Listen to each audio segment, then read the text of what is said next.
are. All right, so this is a commentary instead of us talking while we're driving. That's a toilet. That is most certainly a toilet. Oh my God! It's filled with piss. It's filled with green tea colored piss. That is in Montrose Park in Chicago. Our first day. It was overcast. It was misty. You really couldn't see the city.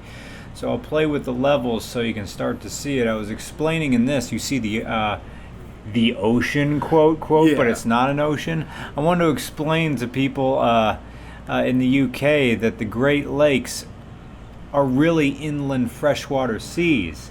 You see it and it looks like you're at the beach. Nope, that's a lake. Yeah, that's insane to me. Like, it didn't even occur to me to think of it as the Great Lake. You know, it's just, I see a beach, I see the rest of the water. I just assume, it's leading out to sea somewhere. Yeah, and it looks like it. That's a fishing pier, also off of Montrose Beach, where some people were fishing. And tanker trucks and everything use the Great Lakes for shipping, and you can make all the Gordon Lightfoot references you want. That guy's still riding but there's no handrail there. Yeah. That railing you see is in the middle of the pier, so you can go upsy daisy and in the. Oh, okay. This is me driving a Mitsubishi Outlander. And he's giving me a choice of what type of gear shift I want. He has this dildo-looking thing as the gear shift, which worked pretty well for this. To me, it seemed like a large SUV, but he was telling me that it was really Mitsubishi's version of a small SUV, which shows you how bloated and overfed most SUVs are coming these days. Weird story about the guy who owns this. He had so little room in in sitting down. He had to change his shoes to be able to drive this thing because basically it's just a mess for him to be able to reach the pedal. It's like the amount of room that he would have to expend to be able to reach anything is just, I don't know. He's a tall guy, and I'm not, so I fit fine. I had to move the seat up a little bit as well, but I like the idea of a really tall shifter in there. I think I make the point that it's about 1.5 hand widths away from where you'd normally rest your hand on the steering wheel. And now we're driving somewhere in Chicago. And, here he is, parallel parking. We were having lunch someplace, and he parallel parked like an expert, where you sort of have to muscle your way in, which I'm still an overly courteous driver, and I don't have the ability to muscle. Oh, this is us going to the first place where we were going to eat, but it turned out to be closed. Ended up being closed. And now by this point, we hadn't had anything to eat since like about 1:00 in the morning. And so we're basically starving and ready to murder and feast on the flesh of the first person who gives us the middle finger as we're passing by. I mean, here's some sped up footage.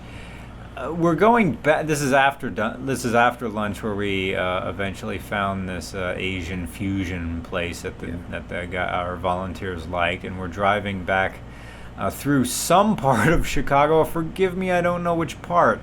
Back to Montrose Beach, so we can pick up the fit and head back to our hotel.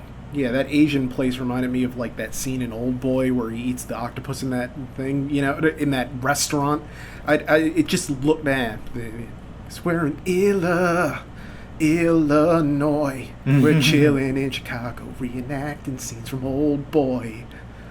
Hey, a train. A train. Next time, when we come back to Chicago again, we're gonna fly in. Oh, here is the Mitsubishi Outlander again, and there it is. He's leaving on his bird poop. I thought it fitting that you should see that.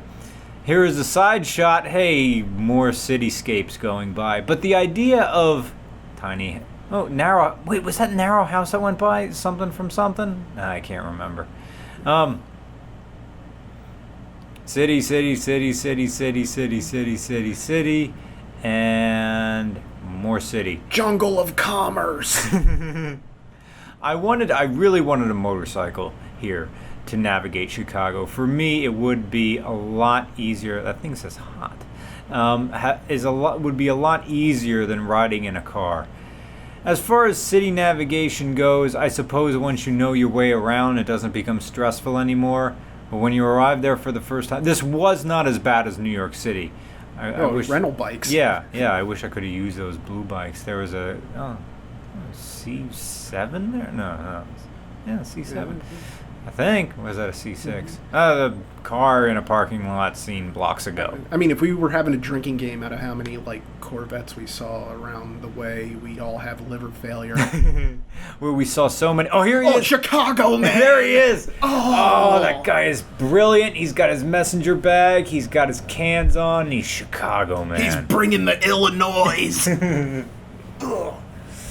More sped up footage, and by this I mean not sped up footage. I guess I forgot to speed up this footage to make it look, we're on the move. The bicyclist is pedaling away from the footage. Right. On our way back, I got the bright idea of looking for parking downtown. There is no parking downtown. So it took us an hour to circle one block and then get back on Lakeshore Drive because the Blues Fest is in town, and all traffic is not. You're not moving. Let's see. Oh, bicyclist. Oh, I'm done filming here. Oh, now we get into still shots where it's going to cycle every 6 seconds. That's a bridge.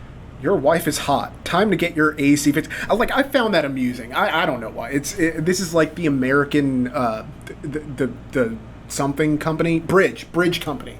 What's up with this Econoline? Why did you take a picture of it? It just looks. Is it time? It's time. It's time.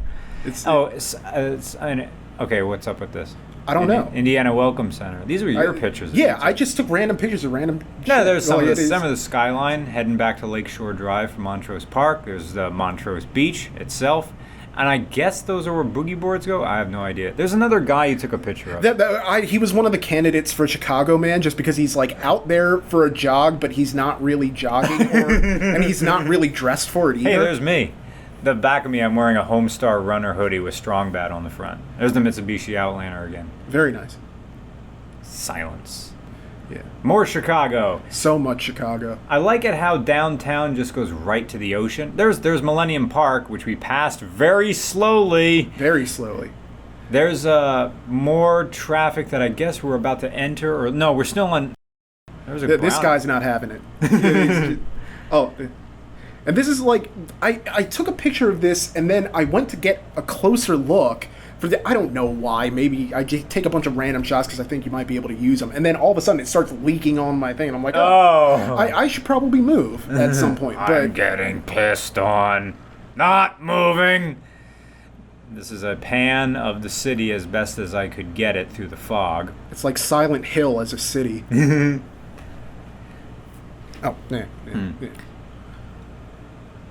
More city. More city. The polarizer filter is doing its best to see the buildings through. Well, it's easier here. And then it got nice. And then the sun came out for a little bit. Oh, here comes there it is. Ice cream.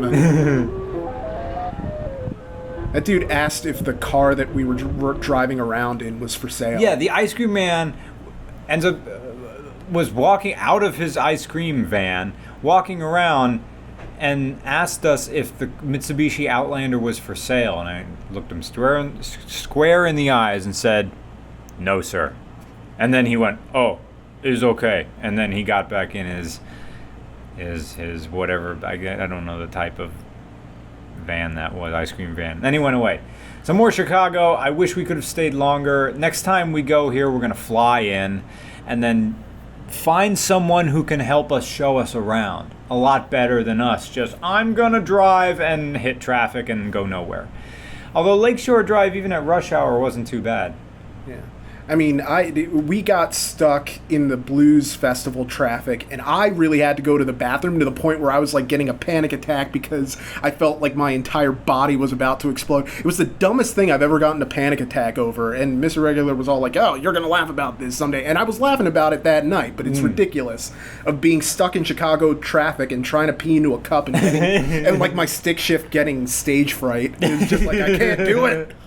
I handed you there was some coffee left in my coffee cup, and I handed it to, or I drank it and say, "Here," And, it's one thing to try to pee in the back seat, but when you're sitting in the front seat, that changes the game. I've got like my tan hat, and we have like an extra Dasani bottle. Oh, yeah, for here's like no traffic. It is not moving. Yeah. It's just locked to like my ex-girlfriend's chastity belt. It's just not happening. Oh, you would move a few inches. And then here, we get back on What's Its Drive, and no, this is like Sky Bridge or Sky Drive or something. I was digging the crap out of this bridge. Yeah, this is right before the Garmin decides we need to see the ghetto again. Oh, the Garmin. Ghetto tours by Garmin. From now on, we learned our lesson that even you cannot navigate solely by a Garmin Nuvi. You have to go on Google Earth and have a backup plan. This thing likes to veer off the highway and take you for. Hey, that's a nice. Oh, that was a picture. Yeah, that's one of yours. Thanks. As best as we can do, and another picture of Montrose Beach and the skies. That was the walkway out to the pier. No, that was a different one. That was a ship marker at the end of the fishing pier. That's Chicago again. Yeah. Looks like it's getting sprayed. That's Navy Pier off into the distance from Montrose Park. And this is, we're reaching the end here. There's a time-lapse picture out of our window. And I was surprised. This must have been like 1 a.m. And I-80 is still jamming. I was like, and why isn't it? Go home. Everybody go home. But nope. They keep driving. Everybody's going somewhere. All right. We're off to Omaha, Nebraska.